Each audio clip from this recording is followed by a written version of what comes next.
and welcome back to my channel Learn English with Himani.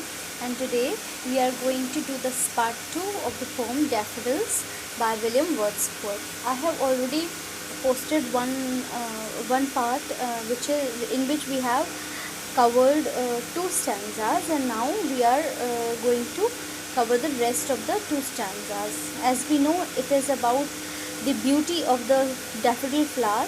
So let's get बच्चों, pome start करने से पहले मैं आपको बता देती हूँ कि अगर आपने इसका फर्स्ट पार्ट नहीं देखा है तो मैं उसका लिंक डिस्क्रिप्शन बॉक्स में डाल दूँगी। आप वहाँ से जाके पार्ट 1 देख सकते हैं ताकि आपको पार्ट 2 बहुत अच्छे से समझ में आएगा।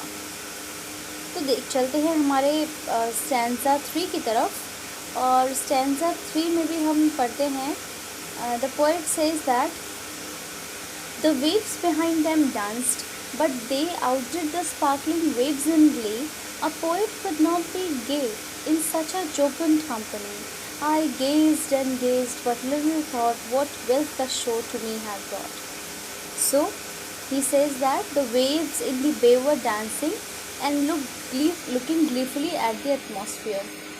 तो वहाँ पे सब जगह क्या था कि हवा बहुत तेज़ी से चल रही थी, तो ऐसा लग रहा था जैसे कि ना वो डांस कर रहे हैं, और उनके साथ साथ जो हवा है ना वो भी डांस कर रही है। जो हवा के झोंके हैं वो भी डांस कर रहे हैं, और उससे बहुत जो एटमॉस्फेयर था वो बहुत खुशनुमा हो गया था।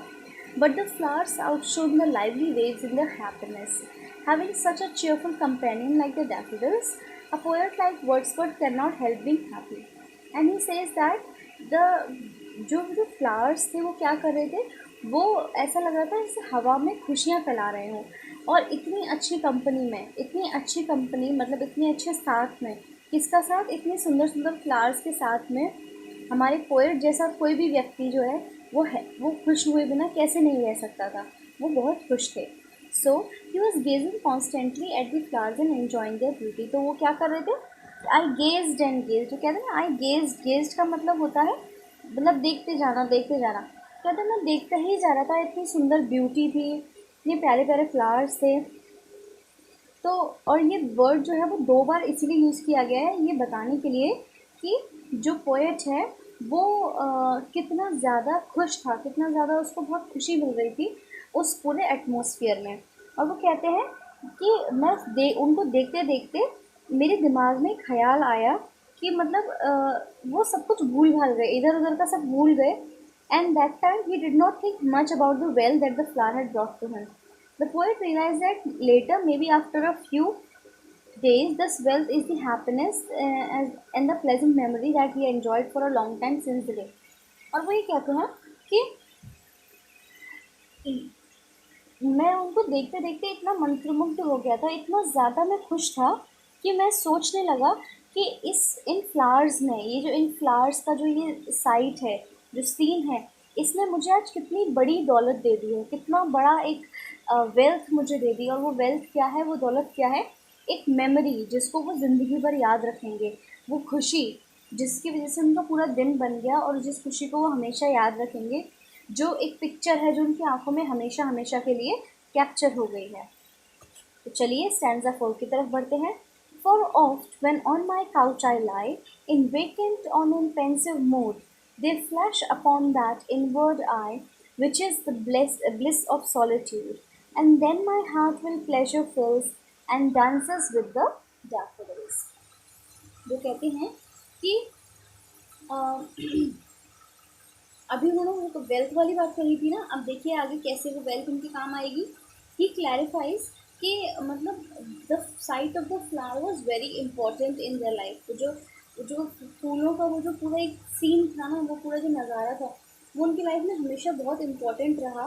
कैसे कि जब भी वो अपने बेड पे बैठते थे, लेटते थे, बहुत ही ज़्यादा जब वो खाली होते थे या फिर जब वो कुछ सीरियस सोच रहे होते थे, थॉटफुल होते थे, उस वक्त जो थी जो डैफोडिल्स थे उनके इनर आई क्या होता है, हमारी इमेजिनेशन, हमारा जो माइंड है, उसमें उन डैफोडिल्स का जो सीन था वो एकदम फ्लैश होने लगता था, दिखने लगता था जब भी वो सीरियस मूड में होते थे या खाली बैठते थे, अकेले होते थे तब।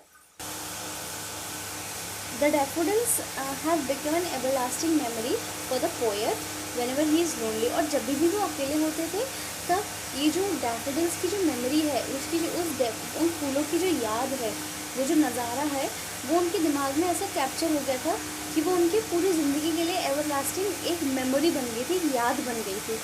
सो इसीलिए वो उसे कहते हैं कि ब्लिस ऑफ सॉलिट्यूड। सॉलिट्यूड का मतलब लोनलीनेस, अकेलापन। तो वो कहते हैं कि यही एक अकेलेपन की जो है वो यही ब्लेसिंग है क्या, कि आप सोच सकते हो, अच्छी अच्छी बातों को समझ सकते हो, आपको कोई डिस्टर्ब नहीं करता उस चीज़ में। And whenever he sees the flowers in his imagination, his heart fills with pleasure and his mind dances with the dancing daffodils. और जब भी वो अपने दिमाग में उस नज़ारे को सोचते हैं कि कैसे हवा चल रही थी, हवा के साथ साथ वो डैफोडिल्स भी इधर से उधर वेव कर रहे थे, इसको सोचते ही उनका जो दिल है वो एकदम खुशी से भर जाता है, और उनका दिल और दिमाग भी उन नाचते हुए डैफोडिल्स के साथ डांस करने लगता है। इस पोएम में पोएट ने अपनी बहुत इंटेंस फीलिंग्स को दिखाया है। बहुत अच्छे से उन्होंने पूरे लैंडस्केप का, नेचर का और अपने मन की जो फीलिंग्स हैं उसका बहुत अच्छे से सिंपल लैंग्वेज में पोएट ने उनको डिपिक्ट किया है, शो किया है। बच्चों, अगर पोएम समझ में आई हो तो वापस से पढ़िएगा। कोई प्रॉब्लम हो तो कमेंट करिएगा, लाइक करिएगा, शेयर करिएगा, सब्सक्राइब करिएगा। Thank you.